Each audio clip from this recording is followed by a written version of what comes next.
జగనన్న.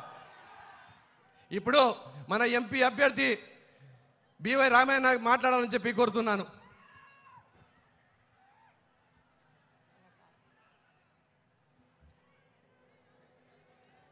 అందరికీ నమస్కరిస్తూ ఈ రోజున ఎలక్షన్ల ప్రచారంలో భాగంగా మన ప్రియతమ నాయకులు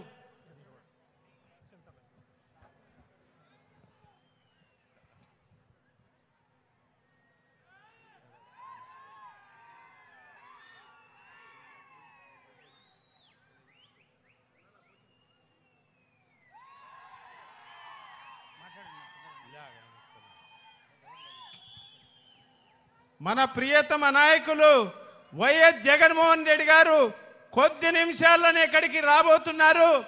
ఎలక్షన్లలో ఈ జనాన్ని చూస్తే ఇది జనమా జన సముద్రమా అనేటట్టుగా కర్నూలు ఊగిపోయే విధంగా ఉన్నటువంటి విషయం మనం అందరం చూస్తూనే ఉన్నాం.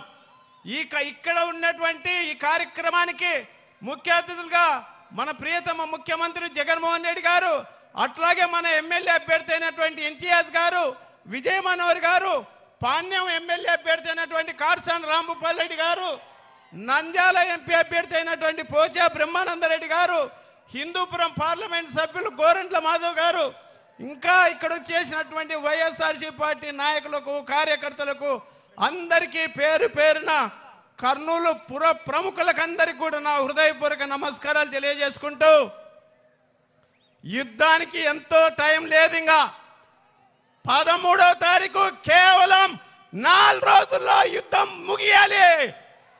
మీరందరూ యుద్ధానికి సిద్ధమా? మరొకసారి ఇది హెలికాప్టర్లో వస్తున్నటువంటి జగన్మోహన్ రెడ్డి గారికి వినపడాలి ఎక్కడి నుంచి అబ్బాయి కేకలు అనేది. 13వ తారీఖు జరగబోయేటటువంటి యుద్ధానికి మీరందరూ సిద్ధమా? మీరందరూ యుద్ధానికి సిద్ధమా? మీరందరూ యుద్ధానికి సిద్ధమా? పోతే అన్ని విషయాలు అందరు చెప్పారు. కర్నూలు గడ్డ అనంగానే వైసీపీ అడ్డ ఎవరు వచ్చినా ఎంతమంది వచ్చినా ఇది జగన్మోహన్ రెడ్డి గారికి పులివెందలు ఎట్లాగో కర్నూలు కూడా అట్లాగే అని సంగతి తెలియజేస్తున్నాం. పోయినసారి ఎట్లాగైతే 14 ఎమ్మెల్యే సీట్లు 2 ఎంపీ సీట్లు గెలుచుకున్నామో ఈసారి కూడా ఖచ్చితంగా అదే పరిస్థితి ఉంటుందని సంగతి మిమ్మల్ని చూస్తేనే అర్థమైపోతుంది. ఈ యుద్ధం నిజానికి అబద్ధానికి, ధర్మానికి అధర్మానికి, నీతికి అవినీతికి జరుగుతున్నటువంటి యుద్ధంలో ఖచ్చితంగా విజయం మనదే అని సంగతి మీకు మరొకసారి రుజువు చేస్తున్నా. ఎందుకంటే మన నాయకుడు ఒక జ్యోతిరావు పూలే, ఒక డాక్టర్ బిఆర్ అంబేద్కర్, ఒక మహాత్మా గాంధీ కలగలిపితే ఏర్పడినటువంటి శిల్పమే జగన్మోహన్ రెడ్డి గారు అని సంగతి మీకు ద్వారా తెలియజేస్తున్నా. ఎందుకంటే గ్రామ స్వరాజ్యం ఇవాళ ఇంటింటికి గవర్నమెంట్ను తీసుకెళ్లినటువంటి ఏకైక వ్యక్తి ప్రపంచంలోనే ఒక జగన్మోహన్ రెడ్డి గారు అని సంగతి తెలియజేస్తున్నా. ఇవాళ డాక్టర్ బిఆర్ అంబేద్కర్ గారు ఏ కళలైతే కన్నాడో అదే కళలను స్వాతంత్రం వచ్చిన 75 సంవత్సరాలకు మన జగన్మోహన్ రెడ్డి గారి ద్వారా అది నిజం కాబోతుంది అన్న సంగతి మీకు అందరికీ తెలిసిన విషయమే.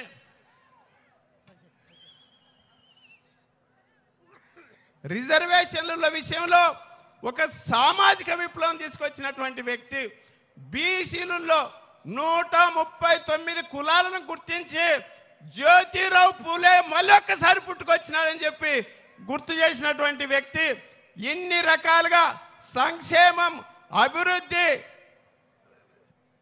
సామాజిక న్యాయం ఇన్ని రకాలుగా పరిపాలన చేస్తున్నటువంటి వ్యక్తి జగన్మోహన్ రెడ్డి గారు. ఇటువంటి వ్యక్తిని ఖచ్చితంగా మరొకసారి ముఖ్యమంత్రిగా చేసుకునేటువంటి బాధ్యత ఒక్కసారి కాదు, ఈసారి మనమందరం ఫ్యాన్ ఒక గుద్దు గుద్దితే తెలుగుదేశం పార్టీ అడ్రస్ లేకుండా పోవాలి. ఖచ్చితంగా ఈ రాష్ట్రం 20 సంవత్సరాలు జగన్మోహన్ రెడ్డి గారే పరిపాలన చేస్తారన్న సంగతి కూడా మీకు తెలియజేస్తున్నా. ఎందుకంటే ఒక విలువలతో కూడిన రాజకీయం, ఒక నీతి నిజాయితీతో కూడిన రాజకీయం. అబద్ధం చెప్పటానికి కూడా ఇష్టపడినటువంటి వ్యక్తి జగన్మోహన్ రెడ్డి గారు. ఇన్ని రకాలుగా చేస్తున్నాడు కాబట్టి తోడేళ్ళన్నీ ఏకమై పొద్దున్న లేచిన నుంచి ఎల్లో మీడియాలో అబద్ధాలతో వడ్డీ వారుస్తూ ఎక్కడ చూసినా చేసిన అభివృద్ధిని కూడా అబద్ధాలుగా చేస్తూ నిత్యం అబద్ధాలతో కాలమెల్లబూస్తున్నటువంటి ఖచ్చితంగా ఎల్లో మీడియాకు బుద్ధి చెప్పాలా, పచ్చ చొక్కాలకు బుద్ధి చెప్పాలా. పవన్ కళ్యాణ్ బీజేపీ అందరు జత వచ్చిన సింహం సింగిల్ గానే వస్తుంది. ఎప్పుడు తోడేళ్ళన్నీ మాత్రమే గుంపుగా వస్తాయని సంగతి మరొకసారి రుజువు చేయాల్సిన బాధ్యత మనందరిపైన ఉంది. ఈ సందర్భంగా మీకందరికి కూడా ఒక్క నిమిషంలో ముగిపోయే ఒక చిన్న కథ చెప్తా.